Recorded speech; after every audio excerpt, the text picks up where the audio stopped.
ఆంధ్రప్రదేశ్ లో ఒంటరిగా పోతుంది అనేటువంటిది నేను విశ్వసిస్తున్నాను. రైట్.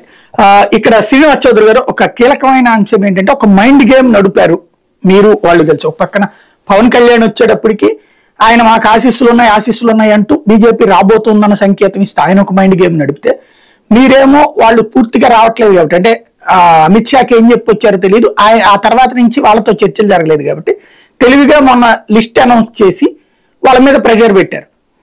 ఆ లిస్టు చూస్తేనేమో బీజేపీ బలమైన స్థానాలు కూడా పనిచేసుకున్నారు, తద్వారా నువ్వు రావద్దు పో అని చెప్తున్నారు. మిగతా ఒక 57 అట్టిపెట్టి ఎంపీలు అట్టిపెట్టాం కాబట్టి రా అంటున్నారు. మీకు బీజేపీ రావాలనుందా, బీజేపీ ఆశీస్సులు కావాలనుందా? రాష్ట్రంలో మా మిత్రపక్షమైన జనసేన ఖచ్చితంగా హామీ ఇచ్చారు వాళ్ళు వస్తున్నారని. వాళ్ళ కోసం కావాలా మీకు కావాలా? ఒక్క నిమిషం సార్, దాన్ని చెప్తున్నాను.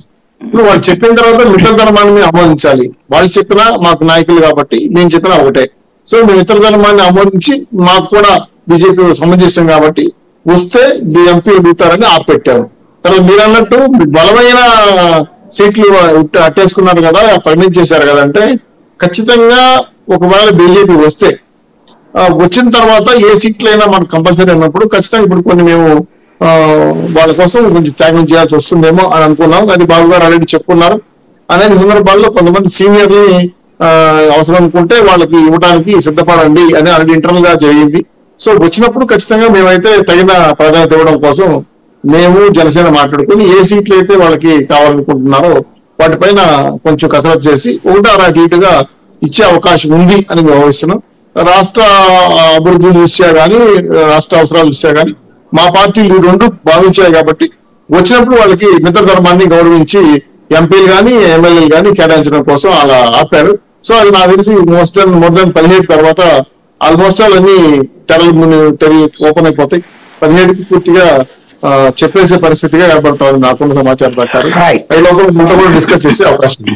మంచి పాయింట్. రవికిరణ్ గారు ఒక్క మాట చెప్పండి. ఇక్కడ మీరు మీ దగ్గరికి ఎవరన్నా రావాలంటే ఎందుకు ఆ తెలుగుదేశం జనసేన వాళ్ళు పోతారు కదా అని సీట్లకు కొత్తగా రావాలనుకున్నాడు రాదు. ఎందుకంటే ఇప్పుడు వైసీపీలు అసంతృప్తులు ఉన్నారు, తెలుగుదేశం జనసేన పొత్తు వాళ్ళు అసంతృప్తులు ఉన్నారు. వాళ్ళు రాకుండా ఇక్కడ ఆగిపోతున్నది ఈ కారణంగా. ఏది మీరు వాళ్ళతోనే వెళ్తారు అన్నప్పుడు మీరు ఎటు తేల్చుకోకపోవడం వల్ల చివరి దాకా మీరు మునుగుతారు తప్పించి వాళ్ళంతా సేఫ్ గానే ఉన్నారు. భారతీయ జనతా పార్టీ ఏదో చాలా ముదుర్లు చాలా అద్భుతమైనటువంటి తెలివి గల్లోళ్ళు అంటారు. ఇక్కడ తెలివి ఎక్కువైందా తెలివి తగ్గిందా? చాలా తెలివితేటలుగా మా పని మేము చేసుకుంటున్నాం సాయి గారు. ఎక్కువ లేదు తక్కువ లేదు.